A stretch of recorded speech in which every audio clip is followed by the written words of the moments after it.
Like 2020, we still had certain global issues, but there was some great gaming stuff this year.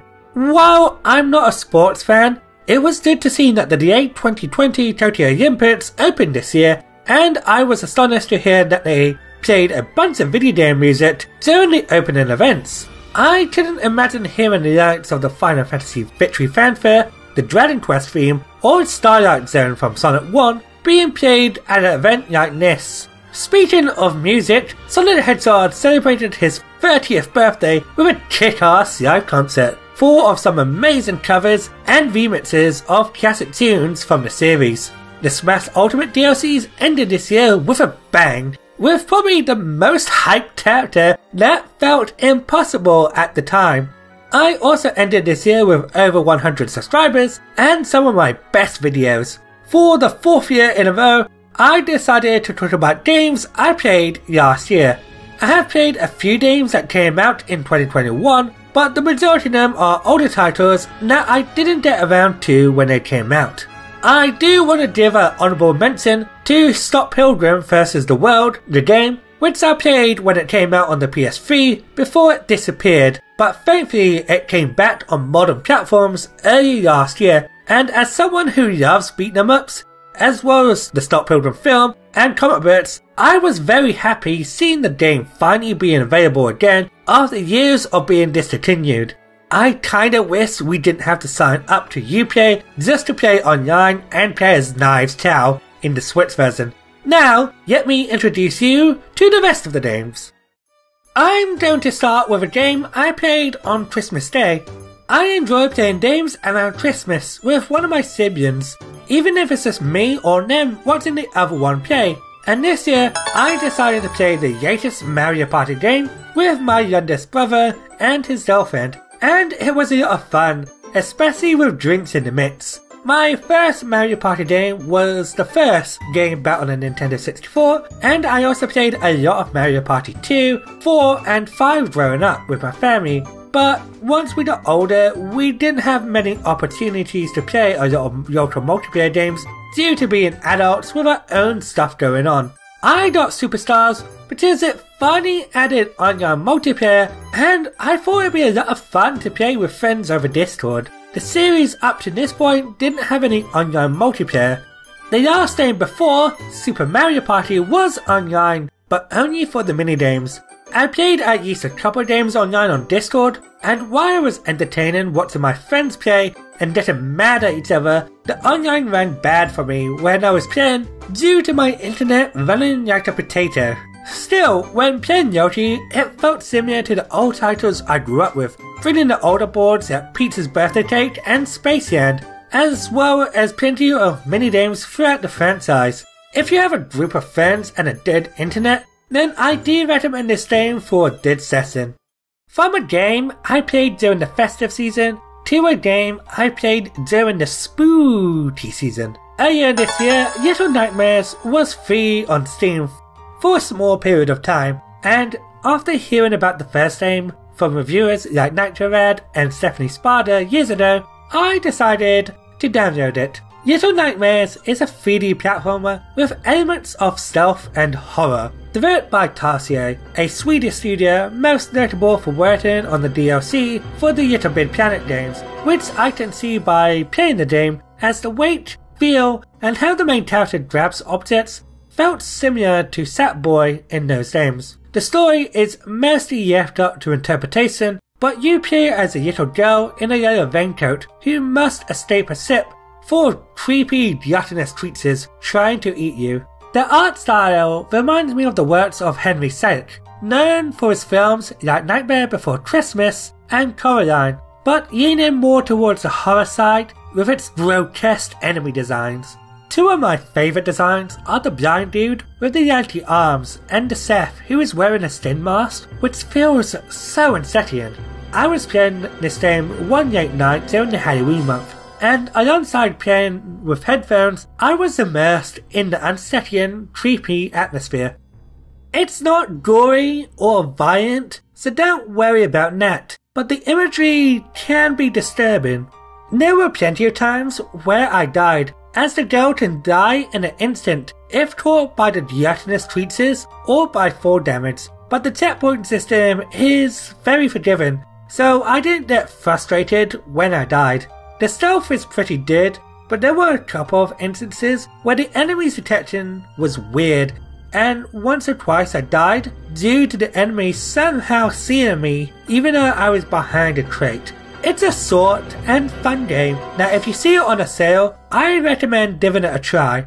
I hear the sequel is better, so I may give that a try in the future. Speaking of SIPs, I heard about the Zero Escape series for nearly a decade now from various people, with a few who say that the first game is one of their favourites of all time. But it's only now I decided to pick it up and give the first installment a go. 999, 88 9 hours, 9 persons, 9 doors is a visual novel game where you play as Junpei, who gets kidnapped by a person in a gas mask and is stuck on a sinking ship with 8 other people that must solve various puzzles and traps in 9 hours to escape before the ship sinks. And that is the premise of the game, but there are plenty of twists and turns that made me keep guessing on what is going to happen next, and question many things throughout the game, like who is the mysterious person in the gas mask,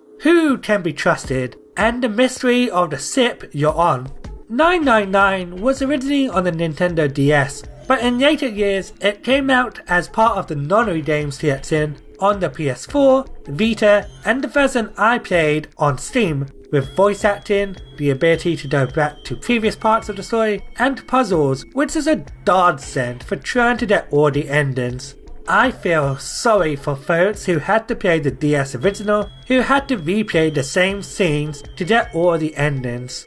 I enjoy a lot of the casts, with my favourites being Seven, Santa, June, and Snake, and the performances are overall pretty good, with the assistance of Sean Tipyot as Santa, Edward Busto as Seven, and Valerie Aram as Yotis. While you would be spending a lot of time reading and making choices, there are plenty of puzzle sections that contain a lot of maths, which is one of my worst subjects, but I enjoyed them a lot, despite my dummy brain.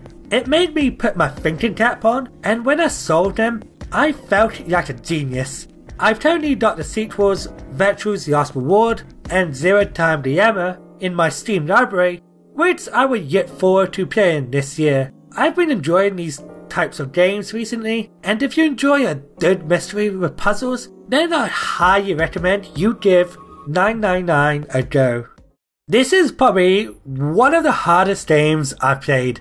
Darkest Dungeon is an indie dungeon crawler game where you recruit a bunch of mercenaries and adventurers to enter the most ghoulish labyrinths, which are all randomized as you will be grabbing treasures and supplies while making sure your party doesn't die, use their insanity, feel ill, and plenty of other things. I was introduced to this game by a playthrough by Comet Foil. It looked like a lot of fun, and the art style reminded me of Mike Mignola's Hellboy and BPRD, with the story and setting giving me H.P. Lovecraft's Necronomicon vibes.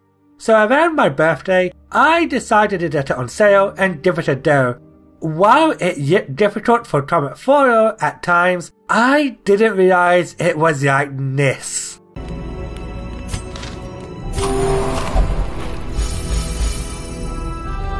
Perched at the very precipice of oblivion. It is heresy difficult. No matter how good you are, you will use people. Thankfully, you can recruit as many people as you need throughout the adventure, so units are replaceable, unlike Fire Emblem's roster that you may feel attached to. If you're playing the Darkest Dungeon, you're in it for the long haul, and requires the person to have a lot of patience. I did have some fun with the Darkest Dungeon, especially when I overcame tough bosses and got the Duke, but there were a lot of frustrating moments for me due to bad RNG and annoying enemies. This game is not for everyone, as it requires a lot of patience from the player, but this game certainly has an appeal for some who enjoy hard games with a lasting appeal of replayability. Sometimes I'm late to the party when it comes to games. CS is a game I heard so much praise from so many people throughout the years, and as someone who is a veteran of the 2D platformer genre, I had to give it a go.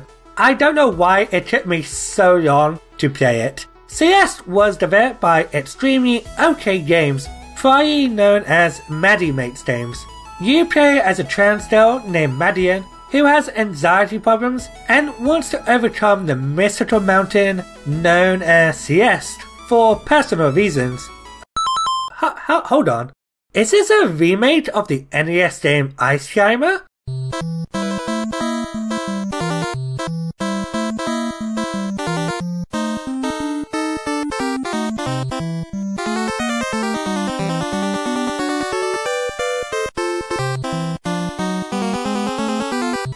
A lot of people seem to relate to Madian's struggle, and it tackled mental health very well, combining story and its gameplay to tell it. I think it was also nice seeing a transgender character being the star of the game, and in a positive light, felt refreshing, especially to me who is also trans. CS is a tough game inspired by platformers of old, but unlike the previous game I mentioned, CS is very giving, as the game saves with every stream you clear, as well as giving you unlimited lives so you can keep trying until you had enough. If it's still intimidating, the game also has an assist mode that would make things easier to enjoy.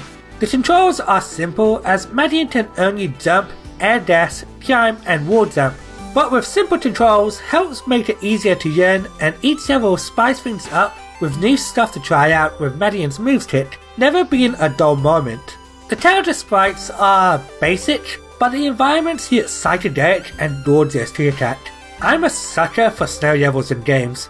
For being set in a snowy mountain, the levels have a lot of variety, making each chapter yet different from one another.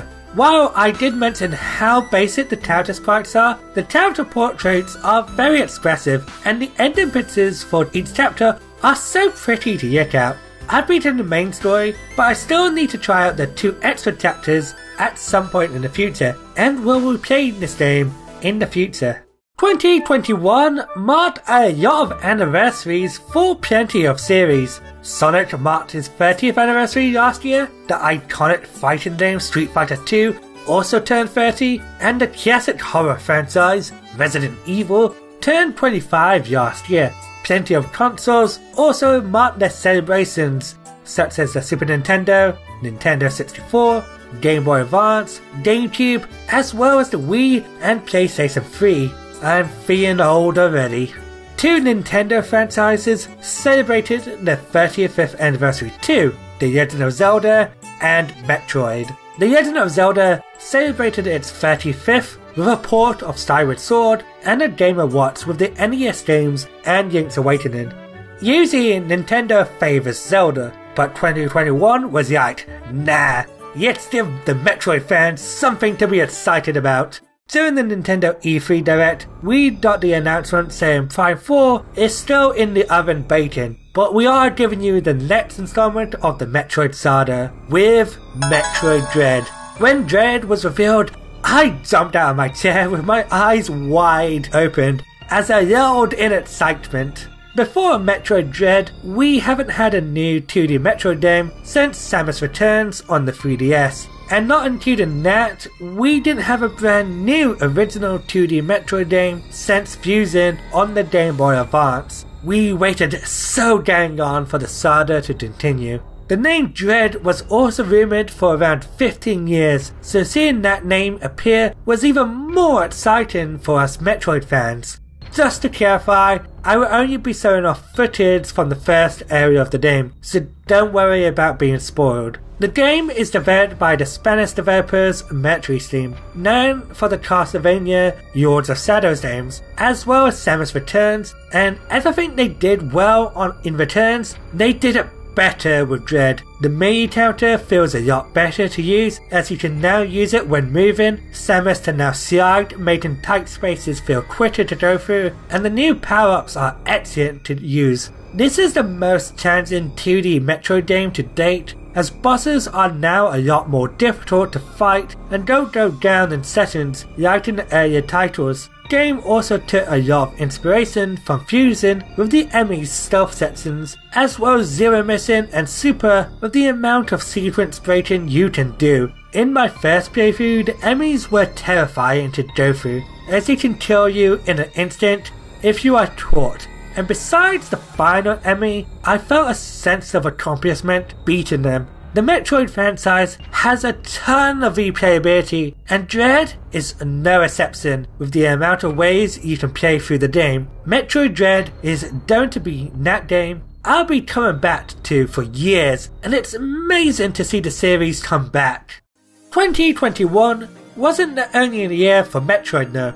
Plenty of old franchises were either announced or released that year. Famicom Detective Club got a remake with The Missing Heir and The Girl Who Stands Behind. Shin Megami Tensei 5 and Super Monkey Ball Banana Mania came out, and Advance Wars was announced at the E3 Direct, coming out soon. But I ain't gonna be talking about them. I'm going to talk about my favourite game of 2021. One of my favourite games ever, The World Ends With You, came out back on the DS, and it had a couple of versions with solo remix and final remix. I didn't necessarily want a sequel, as I felt the original was already a brilliant standalone title with a completed story, but I was curious. Also, compared to something like Metroid, which is quite well known to a lot of people in the gaming scene, The World Ends With You is pretty niche. So I was surprised when Square Enix pushed it with an anime series and a sequel. I got Neo The World Ends With You on Christmas Day, and was the game I played throughout the Christmas holidays.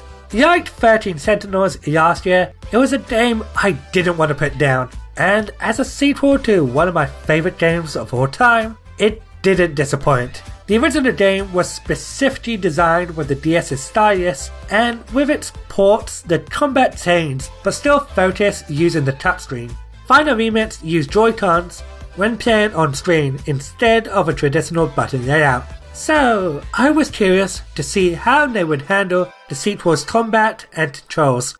The combat got a new makeover, with each button being used to control a different party member, and it plays fantastic, being fast-paced and easy to use. The amount of customization is amazing, as you can set a wide selection of pins to each party member, and it just keeps getting better later on in the game, where you can even control 2 people with just the one button. The combat never got boring for me during my time with the game.